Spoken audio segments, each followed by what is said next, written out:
ఐఐటీలో IIITలో BTech చేయాలనేది మీ డ్రీమా? అయితే ఇది ఇండియాలో ఒకే ఒక యూనివర్సిటీ వల్ల సాధ్యం. అదే జేకే లక్ష్మీపతి యూనివర్సిటీ. ఇప్పుడే సంప్రదించండి. రాజస్థాన్‌లో ఓ 13 ఏళ్ల చిన్నారి మీద 5 రోజుల పాటు 32 మంది కలిసి అత్యాచారం చేశారు. అఘాయిత్యానికి పాల్పడ్డారు.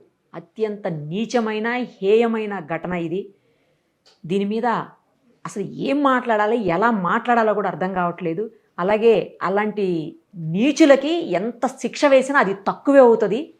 బట్ చట్టం దృష్టిలో అయితే ఒక శిక్ష ఉంటుంది, అదైతే ఖచ్చితంగా పడుతుంది. వాళ్ళు దాని నుంచి అయితే తప్పించుకోలేరు. ఇదే విషయం మీద మనతో మాట్లాడడానికి ప్రముఖ సైకియాట్రిస్ట్ డాక్టర్ కళ్యాణ్ చక్రవర్తి గారు ఇప్పుడు మనతో పాటు ఉన్నారు. ఒకసారి ఆయనతో మాట్లాడదాం. డాక్టర్ గారు నమస్తే అండి. నమస్తే మేడం.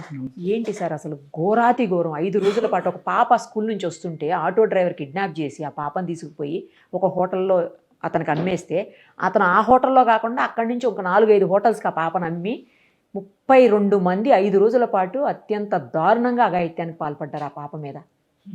ఆ పాప కండిషన్ ఇప్పుడు సీరియస్గా ఉంది. ఏంటి సార్ అసలు ఎలా అర్థం చేసుకోవాలి? అంత చిన్న పాపను చూస్తే అట్లాంటి ఆలోచన ఎందుకు వస్తుంది? అసలు వీళ్ళ మైండ్ ఎలా ఉంటుంది? వీళ్ళకి ఎలాంటి ట్రీట్మెంట్ అవసరం పడుతుంది? వీళ్ళకి ఎలాంటి శిక్షలు వేయాలనేది ఎలాగూ కోర్టులు చూసుకుంటాయి, డౌట్ లేదు అందులో. బట్ వాళ్ళు అసలు ఏ మైండ్లో, ఏ స్టేటస్ ఆఫ్ మైండ్లో ఉండుంటారు వాళ్ళు? ఎంత నీచమైన మనస్తత్వం కలిగితే ఇంత దారుణానికి ఒడిగడతారు? వాళ్ళ కొంపల్లో లేరా సార్ పిల్లలు?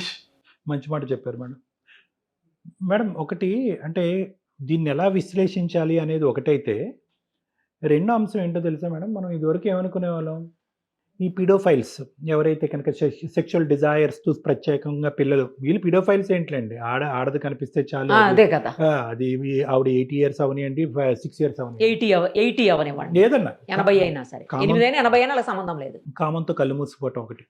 సో ఇదివరకు ఏమనుకునే వాళ్ళం, వీరెక్కడో లక్షకో కోటికో ఒకళ్ళు ఉంటారేమో, దరిద్రులు దుర్మార్గులు, వీళ్ళు పుట్టుకే తప్పు, వీళ్ళు పెంపకం తప్పు, లేదంటే వీళ్ళు కాలి బూడిదైపోని ఇలా అనుకున్నాం. కానీ ఒకే ప్రాంతంలో, చాలా చిన్న ప్రాంతంలో, నాకు అర్థమైనంత వరకు అదేం పెద్ద రకరకాల ప్రాంతాలు కాదు, వాడేమి 100 కిలోమీటర్ల ఆటో వేసుకుని ఆ అమ్మాయిని తిప్పుండడు.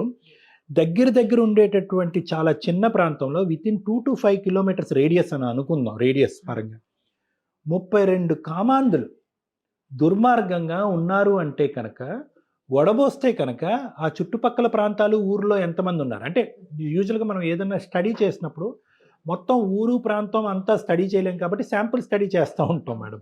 అంటే ఎంతమందికి జబ్బు ఉంది, ఎంతమందికి మెడిసిన్ పనిచేస్తుంది, ఎంతమంది ఆలోచన శైలి ఉంది.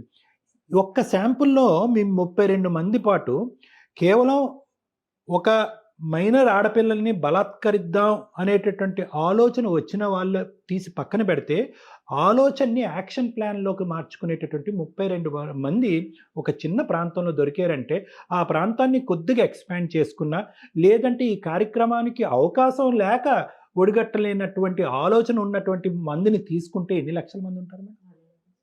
అంటే ఎక్కడ పోతుంది? ఒకటి దీన్ని ఎలా విశ్లేషించాలి డాక్టర్ గారు? దీన్ని ఏమనాలి అంటే, క్రూరత్వాన్ని, దుర్మార్గత్వాన్ని ఎంత విశ్లేషించినా ఫైనల్గా డయాగ్నోస్ అయ్యేది ఆ 2 పదాలు. ఎందుకంటే దానికి జబ్బు అని పేరు పెడితే కనుక బహుశా వాళ్ళకి క్షమించేసేటటువంటి పరిగణలోకి వెళ్ళిపోతూ ఉంటుంది. ఎందుకు జబ్బు అని పెట్టాలి? వాడికి అంత కామపిచ్చి ఉన్నప్పుడు, అంత కక్కుర్తి పడినప్పుడు.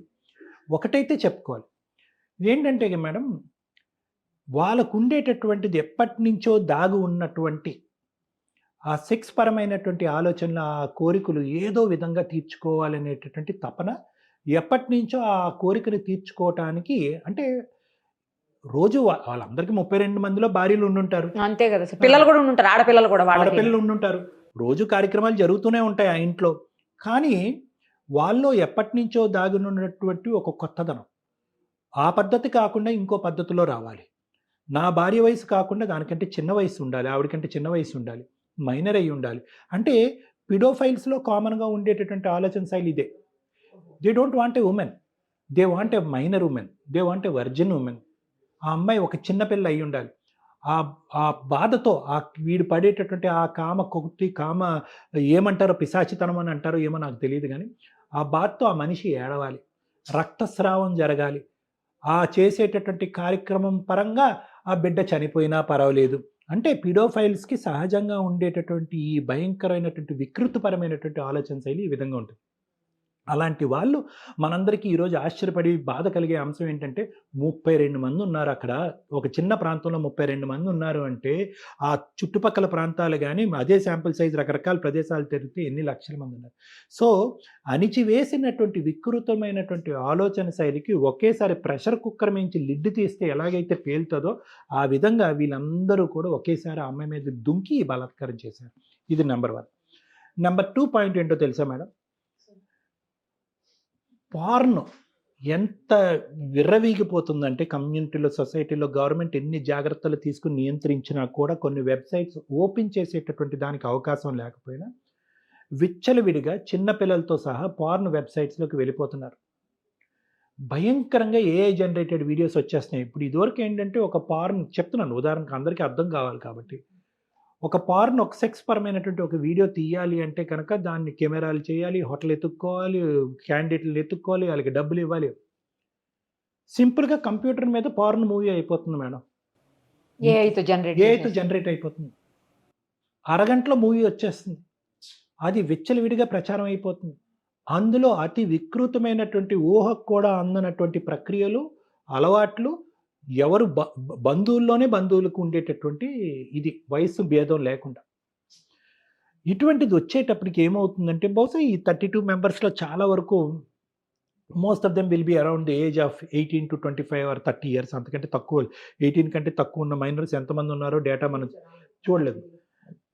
వీళ్ళందరికీ ఏంటంటే ఈ చూసి దీన్ని ఎక్కడో చోట మనం ఎక్స్పెరిమెంట్ చేయాలి. చేస్తే అలా ఉంటుంది. అది ఒకటి.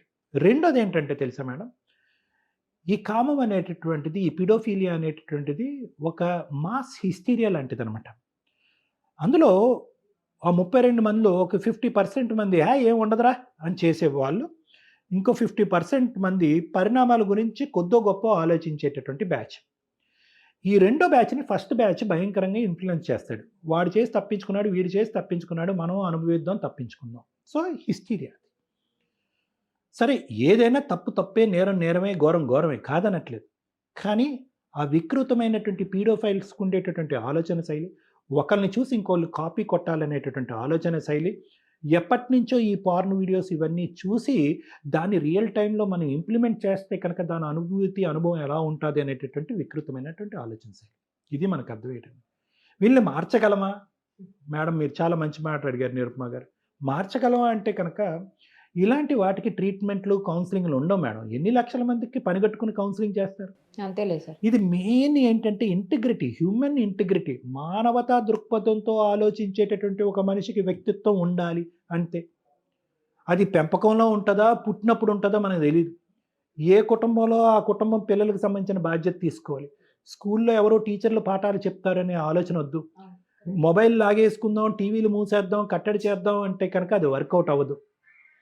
ఇన్ఫ్లుయెన్సెస్, అట్రాక్షన్స్ ఎలా ఉంటాయి, ఆడదానికి ఎలా ఇంపార్టెన్స్ ఇవ్వాలి, ప్రతి ఆడపిల్లలు ఒక తల్లిని చూడాలి, స్త్రీని గౌరవించాలి, భార్యను గౌరవించాలి, పుట్టేటటువంటి ఆడబిడ్డను గౌరవించాలి, ఆడబిడ్డ పుడితే ఒకటి, మగపిల్లోడు పుడితే ఒకటి అనేటటువంటి వికృతమైనటువంటి ఆలోచన శైలి. ఈ పద్ధతులు, ఆలోచనలు ఇవెవరన్నా కనుక కుటుంబరీత్యా ఉంటే కనుక కుటుంబాలు మారాలి. ఇది ఒక సంఘటన జరిగిపోయాక నేర్పించేటటువంటిది కాదు. ఈ సంఘటన బట్టి పాతాళ లోకంలోకి వెళ్ళి, వేరుల్లోకి వెళ్ళి మనం ఆ కుటుంబరీత్యా వచ్చేటటువంటి పెంపక విధానాన్ని మార్చాలి. ఏ సమాజంలో అయితే కనుక ఆడపిల్లకి, ఆడదానికి గౌరవం ఉంటుందో ఆ సమాజంలో ఈ వికృతమైనటువంటివి ఉండవు. ఎప్పుడైతే కనుక ఆడపిల్ల పుడుతూనే చనిపోవాలి అనేటటువంటి సమాజం ఉంటుందో ఆ సమాజంలో మగ అహంకారం బయట ప్రపంచంతో పోల్చుకుంటే 10 రెట్లు ఎక్కువ ఉంటుంది. ఆడపిల్లని ఒక సెక్స్ బొమ్మగా వాడుకోవాలి, ఆడపిల్లల్ని ఒక యంత్రంగా వాడుకోవాలి అనేటటువంటి ఆలోచన శైలి చిన్న వయసు నుంచే పిల్లలకి పుట్టిన తర్వాత దాన్ని ఏవైతే ఈ పార్న్ సైట్స్ ఇవన్నీ కూడా అగ్గికి ఆర్జం పోసేటటువంటి విధంగా దాన్ని ఇంకో లెవెల్కి తీసుకెళ్ళినప్పుడు సమాజంలో ఇటువంటి అఘాయిత్యాలు జరుగుతూ ఉంటాయి. సో ఇక్కడ డాక్టర్ అయినా, సైకాలజిస్ట్ అయినా, సంఘ సంస్కర్త అయినా, సామాజికవేత్త అయినా ఎవరైనా కూడా ఇలాంటి మార్పులు చేర్పులు రావాలి అంటే ఆ కుటుంబంలో ఆవిర్భవించాలి. ఒక తల్లి రూపాన, ఒక తండ్రి రూపాన ఆవిర్భవించాలి. నా కొడుకు మగాడు ఏమన్నా చేస్తాడు, లేదంటే నా కొడుకు చాలా మంచివాడు, మిగతా వాళ్ళు ఎంత చెడ్డగా ఉన్నా కూడా నా కొడుకు పెర్ఫెక్ట్ అనేటటువంటి అతిశయోక్తమైనటువంటి ఆలోచన శైలి నుంచి కుటుంబము బయటికి వస్తేనే ఇటువంటి వాటికి పరివర్తన వస్తుంది. అసలు ఆ పాప 13 ఏళ్ల వయసు తనకి ఏం జరుగుతుందో కూడా అర్థమై ఉండదు కదా సార్. అసలు అమ్మ అని ఎంత విరవెల్లాడిపోయి ఉంటుందో, ఎంత బాధని నరకాన్ని అనుభవించి ఉంటుందో అది తలుచుకుంటుంటే ఒక్కొక్కడిని గన్ తీసుకొని, లైసెన్స్ తీసుకొని, రివాల్వర్ తీసుకొని షూట్లు చేశారంత కోపం వస్తుంది. షూట్ చేసి చంపి పడేయాలంత కోపం వస్తుంది అసలు. బిల్డింగ్స్ ఏవో కూల్చేశారన్నారు. ఆ బిల్డింగ్స్ కూడా ఏవో కూల్చారంట సార్. అంటే ఇప్పుడు ఏ అయితే ఇన్వాల్వ్ అయి ఉన్నాయో ఇప్పుడు ఈ ఇష్యూలో పోలీసులు బిల్డింగ్ కూల్చారని అంటున్నారు సార్. ఒకటి 2 బిల్డింగ్స్ కూడా, అంటే హోటల్ బిల్డింగ్స్ కూడా కూల్చేశారంట. మనం అంటే తప్పు అంటారేమో కానీ వాళ్ళందరినీ ఆ బిల్డింగ్ లో పెట్టి బిల్డింగ్స్ కూల్చేయాలి. కూల్చేయాలి, కరెక్ట్ చెప్పారు సార్. నిజంగా మేడం, ఎందుకంటే ఈ విధంగా శిక్ష ఉంటుంది. ఆ పాప పడేటటువంటి బాధ వీళ్ళు చావుతో కూడా పోయేది కాదని నేను అనుకుంటాను మేడం. ఎందుకంటే ఈరోజు ఆ అమ్మాయి బ్రతికుందా చనిపోయిందా అనేటటువంటి డిస్కషన్ కూడా వచ్చింది ఇందాక. అదృష్టం కొద్దీ బతుకుందా, దురదృష్టం కొద్దీ బతుకుందా అనేది ఇప్పుడు చాలా సీరియస్ గా ఉందండి సార్ పరిస్థితి కూడా. సో ఎందుకంటే ఈ రోజు ఆ అమ్మాయి బ్రతికినా కూడా ఇంకొక అంశం చెప్తాను ఎంత మేడం, ట్రామా సార్. తర్వాత మానసికంగా చనిపోయినట్టే మేడం. అదే కదా, మానసికంగా చనిపోయినటువంటి ఒక జీవితాంతం భయపడుతూనే ఉంటదేమో పాప. మేడం, చాలా మంది ఆడపిల్లలు మనకి సింపుల్ గా చిన్నప్పుడు ఎవరు నన్ను ఇలా చేశారు అలా చేశారు అని చెప్పి అంటా ఉంటారు. ఏది చిన్న అబ్యూస్కి దానికి చాలా రియాక్ట్ అవుతూ ఉంటారు. పెళ్లి జరిగినా కూడా భార్యాభర్తల కలయిక అనేది జరగదు. మగాళ్ళంటే కనుక చిరాకు పడతారు, అసహ్యం పడతారు. కొంతమంది ఆడపిల్లలు పెళ్ళిళ్ళే చేసుకోరు.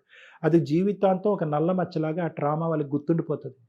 ఇప్పుడు ఈ పాపకి ఎంత మచ్చ మేడం, తన మానసికంగా సమాజంలో ఎంత అమ్మాయి యొక్క ఐడెంటిటీని ఎంత గోప్యంగా ఉంచినా కూడా ఈరోజు ఆ అమ్మాయికి జరిగినటువంటి ట్రామాలో జీవితకాలంలో అమ్మాయి బయటపడదు మేడం.